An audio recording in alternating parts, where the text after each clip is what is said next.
What's the meaning of ball and socket joint?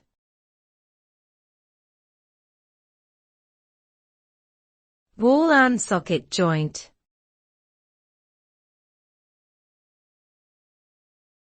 Ball and socket joint.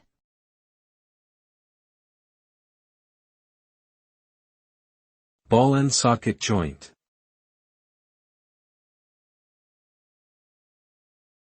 Ball and socket joint.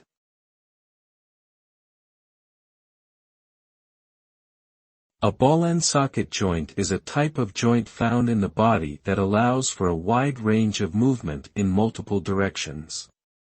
This type of joint is composed of a spherical-shaped bone end, the ball, that fits into a cup-like depression in another bone, the socket.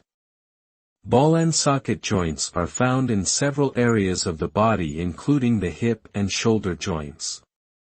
These joints allow for movement in all planes, including rotation, extension, flexion, and abduction. Due to their structure, ball and socket joints are more stable than other types of joints, making them less susceptible to dislocation.